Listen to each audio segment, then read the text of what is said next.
como é que as pessoas não falam sobre livros? Ninguém fala sobre livros. A gente tá acostumado, às vezes, a sentar com os amigos e alguém fala sobre seriados, sobre filmes, mas ninguém fala sobre livros, quase. E aí que veio a ideia de criar um perfil de livros nas redes, mas também foi uma coisa que eu não sabia muito, né? Eu sou advogado, como é que as pessoas iam achar que eu tava querendo virar, né? Na época nem acho que era em 2017, era um negócio de blogueiro.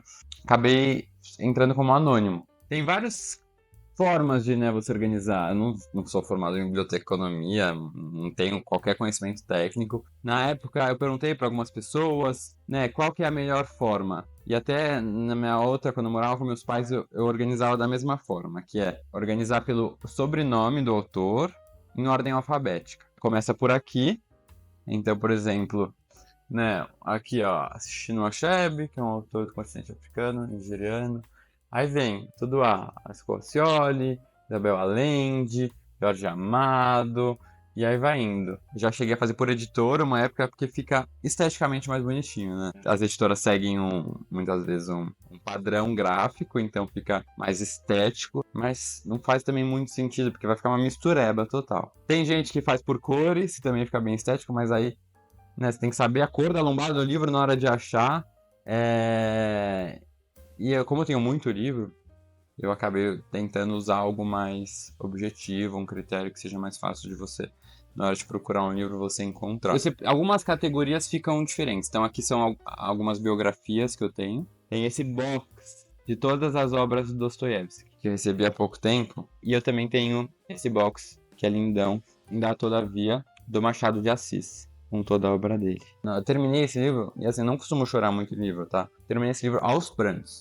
Ele foi com certeza o livro que eu mais chorei. Esse livro, ele é polêmico. Ele traz a história de 4 amigos que se conhecem ainda jovens, né? Quando ainda estudantes. E acompanha a vida desses 4 amigos ao longo dos anos. Mas é um livro que tem muitos acontecimentos trágicos, principalmente com os personagens. Então tem gente que fala de, né, uma tristeza excessiva, né? Você talvez tentar ganhar os leitores nesse excesso. Eu gostei bastante. Eu achei que a autora constrói os personagens de uma forma incrível, assim, se aprofunda neles, ao ponto de chegar no fim e você ficar mal porque você tá conectado com aqueles personagens. A capa parece é uma obra famosa, mas parece que é alguém sofrendo, né? Mas acho que, se não me engano, o nome dessa arte chama O Gozo. Então, uma pessoa no orgasmo. E essa é um dos meus xodós aqui, né? Uma obra de arte que está na entrada de casa, que é também feita em cima de livros. São 16 exemplares de O Capitães da Areia, do Jorge Amado, feito pelo Arthur Grangeia. Ele lê o livro, né, e faz uma imagem a partir da narrativa. Então aqui tem, né, Salvador, de alguma forma, e aí o Trapiche ele fez. E esse livro, para mim, é muito importante. É um dos meus livros favoritos. Talvez um dos que ainda na época de escola, me mostrou um pouco que a literatura pode ser uma atividade muito prazerosa. Porque eu devo receber uma média, de 5 livros por dia, que editoras e autores me mandam. Então, eu tento fazer realmente uma triagem, assim, sabe? O que fica e o que eu dou. Eu não leio nem 1% do que eu recebo. Esses são 2 que eu tô lendo agora. Haruki Murakami, o Incolor Tsukuru Tazaki, Seus Anos de Peregrinação, que eu tô gostando bastante. É o autor japonês, né, que é um fenômeno. E 9 Histórias, que é um livro de contos, que não é tão conhecido no Brasil, mas do autor que todo mundo conhece pelo Apanhador no Campo de Centeio. Acontece com muita gente. Eu não sei o que ler, eu acabo ficando perdido, pego algumas coisas meio aleatórias, que tá todo mundo lendo, e não gosto, então eu acabo achando às vezes que eu nem gosto de ler. E aí a pessoa percebe, não, talvez eu só esteja, né, meio perdido aqui nas escolhas. E tem também, né, as redes sociais, a TikTok, que é mais jovem, também tem um poder muito grande, né, o BookTok, que é algo mais recente, mas que vem gerando números muito grandes, impactos em vendas muito grandes. Então isso é muito legal, porque a gente percebe que também tem esse público jovem, que está muito nas redes, mas também encontra as redes um motivo para sair delas e pegar um livro para ler. Uma autora brasileira que eu gosto muito, ela está conhecida, mas eu acho que ainda não atingiu talvez a quantidade de gente que merece, que é a Mariana Salomão Carrara, uma autora super jovem, escreveu Não Fossem as Sílabas do Sábado, Se Deus Me Chamar Não Vou, e É Sempre a Hora da Nossa Morte, Amém. uma escrita super poética, toca em temas muito atuais, são muito sensíveis os livros dela. Ela trata muito da questão da morte. Eu gosto muito também de realismo mágico, né, que é Oceano Solidão, do Gabriel Garcia Marques, A Casa dos Espíritos, da Isabel Allende. Esse livro é maravilhoso. Ó a quantidade de marcações. O realismo mágico é basicamente você trazer uma história que se passa no nosso mundo, no mundo real, e adicionar elementos mágicos mesmo, fantasiosos, né? Que você fica meio sem saber o que é verdade, o que não é, como assim, né? Então você fica meio nessa dúvida. E é muito legal de se deixar levar e não precisar ficar tentando racionalizar o tempo todo. Aqui são livros souvenirs. É legal trazer uma recordação das viagens. E pra mim, né, em vez de trazer talvez um imã, um chaveiro, eu vou trazer um livro daquele país. Esse daqui eu ganhei do guia, de um autor egípcio que ganhou o Prêmio Nobel de Literatura. Aqui uma viagem que eu fiz para Portugal. Aqui foi um livro que eu até ser curioso, porque assim, é bem incomum. Eu fui para uma ilha no Caribe chamada Bonaire, que é uma colônia holandesa. Esse daqui é um autor grego que eu comprei numa livraria que é maravilhosa. Depois vocês pesquisam, chama Atlantis Books, que é em Santorini. É linda, linda, linda. Vietnã, Londres, Vietnã de novo. Adeus China, o último bailarino de Mao. E ele conta a história dele como uma criança que nasceu num vilarejo muito pobre na China. E ele é escolhido para treinar numa companhia de dança da China. Então tem esse contraste também. E é na época do que o Mao Tse Tung governava. A minha mesa de centro, né, tem livros de mais esses coffee table books. Esse livro que é belíssimo, Apaixonado, da Frida Kahlo. E tem também essa obra, o mesmo artista que ele pintou a obra de arte da entrada, ele se faz em livros. E aqui é da Helena Ferrante. Aqui você vê. Aqui tem outra coisa que também eu acho legal,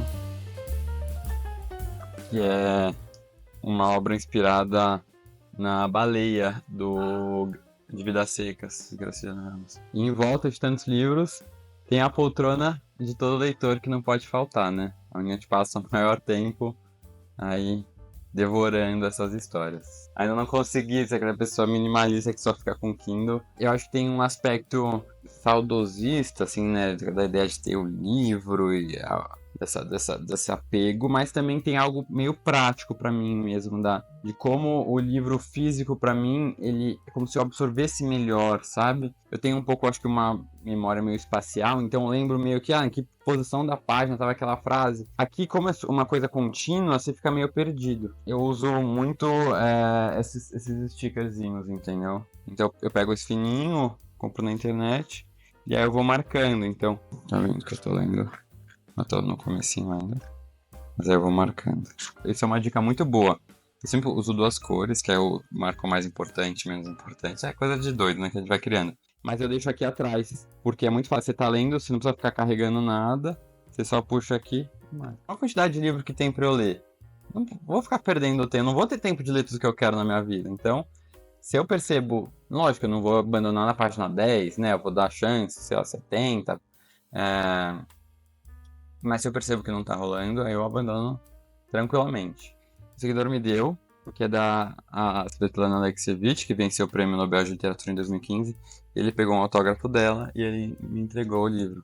Eu gosto muito de Conceição Evaristo, e aí eu entrevistei ela pro meu podcast. Eu entrevistei ela pro meu podcast ano passado, então foi uma experiência muito, muito emocionante. E aí ter ela assinando e autografando os meus livros. Também esses a gente marca e guarda com muito carinho, né? Conheci pessoas que eu nunca imaginei que ia conhecer.